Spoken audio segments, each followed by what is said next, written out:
எல்லோருக்கும் வணக்கம். இந்த அட்டவணையில் ஒவ்வொரு மாதமும் நான் கட்டாயம் கட்ட வேண்டிய தொகையை நோட் பண்ணி வச்சிருக்கேன். முதல்ல பார்த்தீங்கன்னா லோன் வீக்லி போட்டிருக்கோம் அப்படின்னா வீக்லி லோன்ஸ் ஒரு வாரம் 1200, ஒரு வாரம் 3200 சொல்லிட்டு ஒரு வாரமாக கட்டிகிட்டே வரேன். அதை வந்து மாதமாக கணக்கு பண்ணி வச்சுருக்கேன். ஒரு மாதமும் வந்து அந்த தொகை மாறும். எதுக்காக அப்படின்னா ஒரு மாதம் வந்து 4 வாரம் வரும், ஒரு மாதம் 5 வாரம் வரும். அதனால இது அந்த தொகை வந்து மாறிட்டு இருக்கு. ரெண்டாவது பார்த்தீங்கன்னா ரூம் ரெண்ட் பார்த்தீங்கன்னா 1250 ரூபா ஷேரிங்கில். அடுத்து மொபைல் ரீசார்ஜ் 410 ரூபா. அடுத்து பார்த்தீங்கன்னா ஃப்ரெண்ட் கார்டு, இவருக்கு 2 இயர்ஸ் முன்னாடி ஒரு கடன் வாங்கியிருந்தேன், அது நான் கட்ட முடியலனால இப்போ என்னால் மொத்தமாக கட்ட முடியாதனால அவர்கிட்ட 2000 தரேன் சொல்லி பேசிட்டு 2000 கட்டிட்டாரு.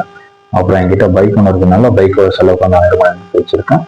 அடுத்து பார்த்தீங்கன்னா ஃப்ரெண்ட் 1, ஃப்ரெண்ட் 2, ஃப்ரெண்ட் 3 அன்னெக்ஸ்னு சொல்லி போட்டிருக்கேன். ஃப்ரெண்ட் 1 வெங்கட், ஃப்ரெண்ட் 2 கார்த்தின்னு போட்டிருக்கேன். இவங்க 2 பேருக்கு நான் அடிக்கடி வந்து எப்பவுமே கடன் வாங்குவேன். அதுவும் இல்லாமல் இவங்க 2 பேர்த்தான் எனக்கு அதிகமாக உதவி செய்யக்கூடிய முக்கிய நபர்கள். இவங்க 2 பேரும் ஒருத்தர். ஒரு சிலரும் இருக்காங்க, பட் ஆனால் அவங்கள விட அவங்க அதிகமாக எனக்கு உதவி செஞ்சுருக்காங்க. இவங்க 2 பேருக்கிட்டுமே இல்லாத பட்சத்தில் மட்டும்தான் அந்த ஃப்ரெண்ட் 3 அப்படின்ற நபர்கிட்ட போவேன். இப்போ அன்எக்ஸ்பெக்ட் போட்டுருக்கேன். அன்எக்ஸ்பெக்டட்ல ஏதாச்சும் வரும், அதை இங்கே போட்டிருக்கேன். அப்புறம் இந்த டோட்டல் எதிரோ டோட்டல் பார்த்தீங்கன்னா நான் கட்டாயம் கட்டக்கூடிய அமௌண்ட் இருக்கு பார்த்தீங்களா, அது ஒரு டோட்டல் தான். அப்புறம் சேலரி, என்னோட சேலரி வந்து கீழே வந்து மென்ஷன் பண்ணியிருப்பேன். என்னோட சேலரி எவ்வளோ அக்கௌண்ட்டில் கிரெடிட் ஆகுதோ அதை இங்கே நோட் பண்ணியிருப்பேன். அடுத்து பார்த்தீங்கன்னா பேலன்ஸ். இது பேலன்ஸ்ன்றது எதுனாக்கா சேலரியும் டோட்டல் போட்டு வச்சு பார்த்தீங்களா அதோட வேல்யூ மைனஸ் பண்ணி கீழே போடுவாங்க. அது உங்களுக்கு எக்ஸாம்பிள் சொன்னால் உங்களுக்கு புரியும்னு நினைக்கிறேன். ஃபார் எக்ஸாம்பிள் ஏப்ரல் மந்த் எடுப்போம். ஏப்ரல் மந்த்தில் 10,800, 1250, 410, 2000, 1000, அப்புறம் 5800. இது எல்லாமே கூட்டிங்கன்னா 21,260 ரூபா வரும். அப்புறம் இங்கே பார்த்தீங்கன்னா சேலரி எனக்கு கிரெடிட் ஆனது 14,764 ரூபா கிரெடிட் ஆயிடுச்சு. ரீசன் என்ன அப்படின்னாக்கா எனக்கு மார்ச் மந்தோட வேலையை முடிஞ்சது. ரெண்டாவது மார்ச் மந்தில் நான் நிறைய லீவ் எடுத்ததுனால எனக்கு சேலரி இவ்வளோதான் வந்தது. ஸோ அதுதான் இங்கே 14,764 ரூபா. இங்கே 5,800 ரூபா போட்டிருக்கேன் பார்த்தீங்களா, எதுக்காக அப்படின்னா அன்எக்ஸ்பெக்டட்ல இந்த 4,800 ரூபா நான் வந்து லோன் கட்டணும், அது கட்ட முடியல. ஸோ வெளியில் வாங்கிட்டேன் ஃப்ரெண்ட் சர்க்கிளில். அடுத்து பார்த்தீங்கன்னா 1000 ரூபா, இது எனக்கு ஹெல்த் இஷ்யூ ஆனதுனால எனக்கு 1000 ரூபா செலவு வந்துச்சு. ஸோ ரெண்டுமே ஆட் பண்ணி இந்த 5,800 ரூபா போட்டிருக்கோம். அதுதான் இது.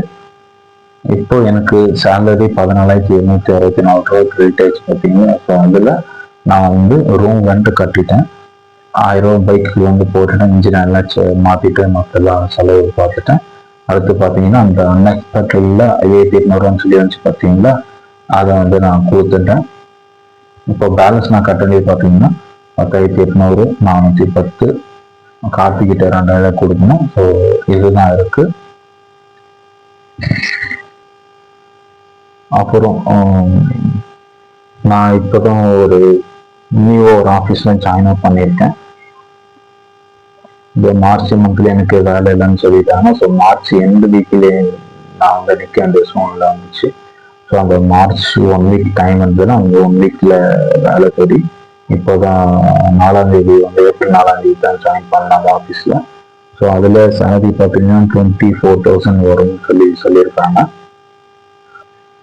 ஸோ அடுத்த மந்த்லேருந்து பார்த்தீங்கன்னா இங்கே 24,000 சொல்லி ஆட் ஆகும் அடுத்து. அதுவும் பார்த்தீங்கன்னா எப்பவுமே இல்லை, 3 மாதத்துக்கு மட்டும்தான். ஏன்னா இதை நான் கான்ட்ராக்டில் சேர்ந்துருக்கேன். ஸோ இந்த 3 மாதம் மட்டும்தான். அதுக்கு அடுத்த மாதம் வேறு ஏதாச்சும் கிடைக்குதா அப்படின்றத பார்ப்போம். சரிங்க, அப்போ நம்ம என்ன பண்ணலாம், இந்த ஜனவரி மந்த்து தான் அடிச்சிடலாம், பிப்ரவரி மந்த்து தான் அடிச்சிடலாம், மார்ச் மந்த்து தான் அடிச்சிடலாம். இப்போ ஏப்ரல் மந்த்து பெண்டிங் இருக்கு நம்ம கிட்ட. இதுல என்னோட சேலரி தொகை போச்சுன்னா இன்னும் 6,896 ரூபாய் எனக்கு தேவைப்படுது. இதுக்கு வந்து என்ன பண்றதுன்னு தெரியல, பார்ப்போம். இதை வந்து ஏதாச்சும் ஒரு வகையில் கம்மி பண்ணணும், இல்லை யாருக்கிட்டயாச்சும் கேட்டுதான் பார்க்கணும். பார்ப்போம் அடுத்த மாசத்துல நான் என்னென்ன பண்ணேன் இதுக்கு அப்படின்றத வந்து உங்களை அந்த வீடியோ வந்து நான் அப்லோட் பண்றேன். அதுக்கு முன்னாடி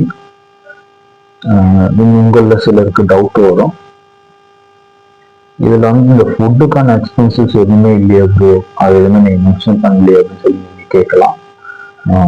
நான் எதுக்காக மென்ஷன் பண்ணல அப்படின்னாக்கா, இதை தவிர்த்து எனக்கு வரக்கூடிய செலவுகள் எல்லாமே வந்து நான் பார்ட் டைமா ராபிட்டோ ஜொமேட்டோ இதை நான் ஓட்டுறதுனால அதுல வந்து நான் வந்து இது பண்ணிக்கிறேன், மைனஸ் பண்ணிக்கிறேன்.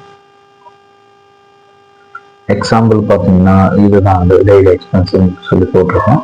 பெட்ரோல் 200 தேவைப்படுது, மார்னிங் பிரேக்ஃபாஸ்ட் 50, அப்புறம் டீக்கு 10 ரூபா, afternoon lunch 80, afternoon tea break 50, அப்புறம் ஈவினிங் பிரேக்ல பார்த்தீங்கன்னா ஸ்நாக்ஸ் ஏதாச்சும் சாப்பிடுவேன், ஆஃபீஸ் டைம் வச்சு போடுறப்ப அது நைட் டின்னருக்கு 100 ரூபான்னு போட்டிருக்கேன்.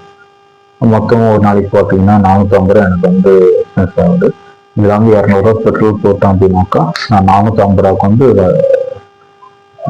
ஏர்ன் பண்ணுவேன். ராபிட்டோ ஜொமேட்டோ ஏதோ ஒன்று 450 ரூபா பெட்ரோல் கணக்கு 200 ரூபா எடுத்துக்கினாக்கா மிச்சம் 250 ரூபா வந்து என்னோட செலவுக்கு வந்து இது பண்ணிப்பேன்.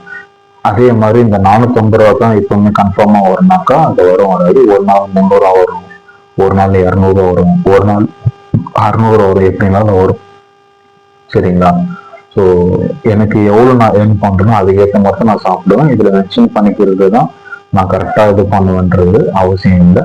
ஒரு நாள் வந்து 300 ரூபா வந்துச்சு அப்படின்னாக்கா 200 ரூபா போயிடுச்சுன்னா 100 ரூபா இருக்கும். ஸோ அந்த 100 ரூபாய்க்கு ஏற்ற மாதிரி தான் ஒரு நாள் ஃபுல்லாகவும் என்னோட எக்ஸ்பென்சிவ் மாற்றி போட்டு செலவு பண்ணுவேன். ஸோ இதில் இருக்கிறது தான் பண்ணுவேன் அப்படின்ட்டு நீங்கள் தப்பாக எடுத்துக்க வேணாம்.